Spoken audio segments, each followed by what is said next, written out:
Salut, c'est encore moi. Je suis l'un des coachs qui intervient sur le grand groupe Facebook Logique des concours et exercices du statut. Alors, je vous retrouve encore pour un exercice sur les correspondances verbales numériques. Alors, comme vous pouvez le voir à l'écran, il est dit indiquez la bonne réponse. Là, vous avez cinq questions. Et donc là, si vous voulez, cinq petits exercices. Alors, pour le premier, voici chapadage. On a un sur 3 exagéré, 2 sur 3 et puis après virgule 2 engrangé. Alors, je vous laisse le lire. Alors, passons à la résolution. On est intéressé déjà par haricot. Voilà, il faut toujours commencer votre logique par une bonne observation. Alors, haricot, on se pose la question, mais pourquoi haricot, on lui a donné 0? Alors, on va donc, en partant de cela, nous intéresser aussi aux autres correspondances. Alors, chapadage, ici j'ai 3. Alors, quand je regarde, ici 0, ici 3A, mais je vois bien que j'ai 3A. A, ça va, 3A.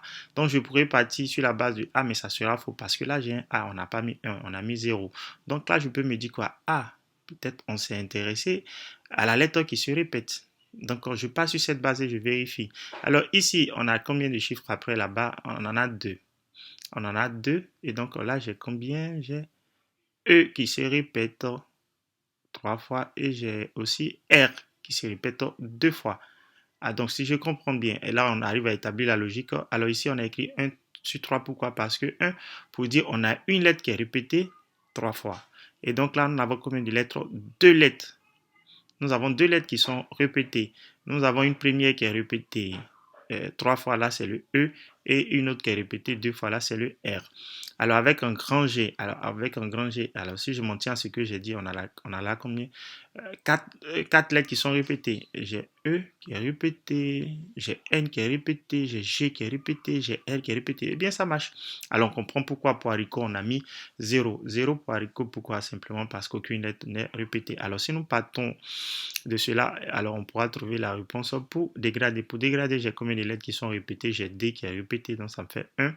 J'ai la lettre E qui est répétée, donc ça me fait bien 2. Donc, j'aurai ma proposition va commencer par la lettre, par le chiffre 2, donc ça pourrait être 2 ou la proposition 4. Alors là, nous allons utiliser le nombre de fois que les lettres sont répétées. Alors D est répété combien de fois? 2 fois et le E est répété 3 fois. Donc je dois avoir pris là-bas 2 et 3. Alors je vois bien que c'est bien cette proposition car celle-là n'en contient pas. Voilà, donc notre réponse c'est bien 2 sur 2,3, c'est-à-dire c'est la réponse 2. Alors, une fois que les propositions sont données, nul besoin d'écrire et de recopier la réponse. Il faut simplement écrire le numéro de la proposition, le numéro ou la lettre de la proposition. Donc, pour le petit 1, voici l'explication. Alors, nombre de lettres qui apparaissent plus d'une fois. Chiffre suivant égale nombre de fois qu'apparaissent les lettres, ces lettres répétées. Ainsi dégradé à deux lettres qui apparaissent plus d'une fois, D, et le D deux fois et le E trois fois. Et donc voilà, ça confirme ce que nous avons dit. Nous passons au 2. Alors pour le 2, nous avons ici 2, 4, 1, 2, 105, 74, 16. Il faut trouver pour 10. Alors là, déjà, pour ceux qui sont habitués, verront que A, le chiffre 1, s'écrit avec deux lettres U et N. Et ça correspond bien sûr à ça. Le chiffre 2 s'écrit avec quatre lettres A, c'est bien ce qui est là. Et pour ça, c'est quoi? C'est 1000. 1000 s'écrit avec 5 lettres M-I-2-L-E. M-I-2-L-E, ça fait bien les 5. Alors 16, et pardon, 74. Alors 74, je vous laisse écrire, puis vous comptez, vous verrez bien que ça fait aussi 16 lettres. Donc pour 10, alors 10 va s'écrire avec combien de lettres? 10 s'écrit bien sûr avec D-I-X, cela correspond à trois lettres. Donc, c'est ce que nous allons écrire ici. Donc, on cherche bien 3 et c'est donc bien la proposition 2 qui respecte notre logique. Alors, voici l'explication. Le nombre en toutes lettres donne le nombre de lettres du nombre précédent. Donc, 10 qui est égal à DX. Alors, correspond bien sûr à 3 lettres. Nous passons au petit 3. Alors, dans le petit 3, nous avons 24. Attention de ne pas confondre les propositions que nous écrivons avec voilà, les chiffres utilisés pour les propositions et puis ce qu'on pourrait trouver dans la logique. Alors ici, nous avons 24. À 24, deux points, on a mis tondre. 35. on a écrit relancer. Alors là déjà nous allons essayer de comprendre. Nous avons un nom composé de deux chiffres, 2 et 4. Alors pourquoi 2? On voit bien que le 2, si ça devait être le rang d'une lettre, ça sera la lettre B. Mais nous n'avons pas B ici. Donc il va falloir regarder ailleurs. On peut s'intéresser aux lettres. Alors quand je regarde bien dans le mot tondre, j'ai deux voyelles. Ah, ça pourrait correspondre au premier chiffre. Alors pour relancer, combien de voyelles dans relancer? Ah, 3 voyelles, ça marche. Combien de voyelles dans créneau? 1, 2, 3, 4. Ah, ça marche. Alors pour 15. Alors pour 15, quel est le mot que nous allons écrire? Alors bien sûr, ce mot-là doit compter combien de voyelles? Une seule voyelle. Donc on vérifie. On voit déjà que c'est bien le mot scotch. Le scotch a une seule voyelle qui est O. On vérifie pour les autres pour voir si on ne s'est pas trompé. Alors ok, effectivement ça marche, scotch. Et on pourrait même confirmer notre réponse en poursuivant en trouvant le principe pour le deuxième chiffre. Alors 4. Alors pourquoi 4? Alors pourquoi 4? Si je devais, qu'est-ce qui peut correspondre bien sûr à 4 ici? Alors le nombre de consonnes, oui ça marche. D, R et T, N, ça marche, ça fait bien 4. Relancer, on aura pour consonne R, C, ça fait 2, 3, 4, 5, ça marche. Pour créneau, on aura combien? C, R, ça fait 2 et N, ça fait bien 3. Donc scotch, on comprend bien que nous avons combien de consonnes dans scotch? Nous avons bien sûr T, C, H, ça fait 3. SC, ça fait plus 2, ça fait 5. Et donc, ça marche. Donc, ici, notre réponse est bien 2. Voilà l'explication qui suit. Alors, premier chiffre, c'est le nombre de voyelles. Second chiffre, c'est le nombre de consonnes. Nous passons au petit 4. Alors, pour le petit 4, on nous décide de Dorothée à 48 ans, Fred 64 ans, Henri 85 ans. Quel âge doit avoir Adam? Alors, on va essayer de comprendre.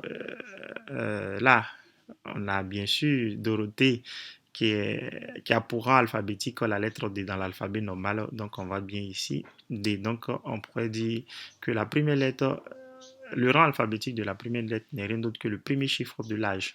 Alors, donc ici, F qui a bien sûr pour rang alphabétique 6, ça marche.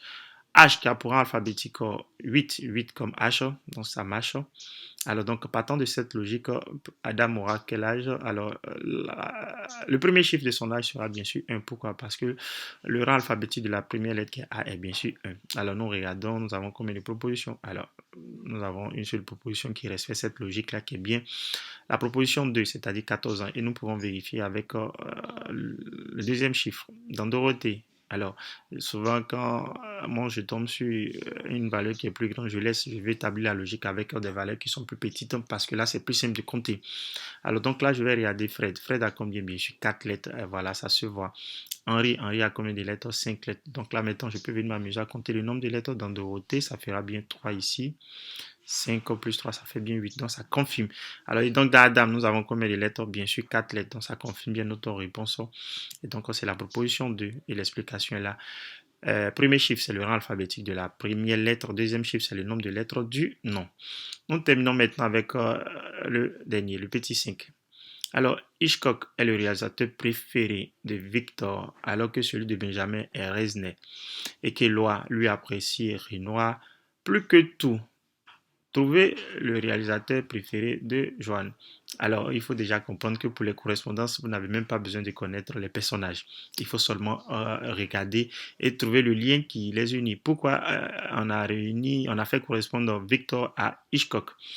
Alors, Victor Hitchcock, et si vous observez bien, vous verrez que dans Hitchcock, les seules voyelles que j'ai sont I et O. Pareil pour Victor. Alors, dans Benjamin, j'ai E, j'ai A, j'ai I. Pareil pour Resnais. E, A, I sont bien présents dans Resnais. Éloi, j'ai E, O, I. E, O, I sont aussi présents dans Renoir. Alors, pour le réalisateur de Joanne, donc le réalisateur de Joanne devait avoir dans son nom les voyelles O et A. Alors, nous vérifions. Truffaut éliminé. Chabrol, ça pourrait être Chabrol. Goba, ça pourrait être Goba. Burton, non. Jujo, non. Donc, c'est entre Chabrol et Goba. On voit bien que les deux contiennent les voyelles O et A. Mais entre les deux, qu'est-ce qu'il faut choisir? Alors, on voit bien nous avons besoin d'une deuxième logique pour pouvoir faire le choix. Et donc, pour cette deuxième logique, nous allons encore devoir observer. Alors, avant d'aller observer, on peut déjà regarder à ce niveau-là. Quelle est la différence? Bien sûr que les deux voyelles soient présentes, mais on voit bien que les deux ne sont pas dans le même ordre. Donc, ici, j'ai A, après O. Ici, j'ai O et après A. Donc, je peux partir de ce principe pour déjà les vérifier. Ici, IO, IO. On voit bien que là, on a un ordre. Ici, on a E, A, I. Ici aussi, E, A, I, ça marche. Ici, j'ai E, I, E, O, I. Ici aussi, j'ai E, O, I, ça marche. Donc, cela voudrait dire, comme Joanne commence, l'ordre des voyelles, c'est bien O, A. Donc, il me faut choisir la proposition 3 où nous avons O qui est la première voyelle et ensuite A qui est la deuxième voyelle dans ce nom. Donc, nous retenons la proposition 3 pour le dernier. Donc, voilà, le nom du réalisateur et le prénom ont les mêmes voyelles dans le même ordre. Alors, voici la résolution de ce test. J'espère que vous avez compris pas mal de choses pour ce thème, les correspondances verbales numériques. Si ce n'est le cas, je vous invite donc à cliquer sur le lien que vous verrez dans la description de cette vidéo. Vous allez atterrir sur ce groupe Facebook Logique des concours et exercices du statut où vous pourrez encore rencontrer des exercices, des tests psychotechniques et aussi des exercices du statut général de la fonction publique. Merci bien et au revoir.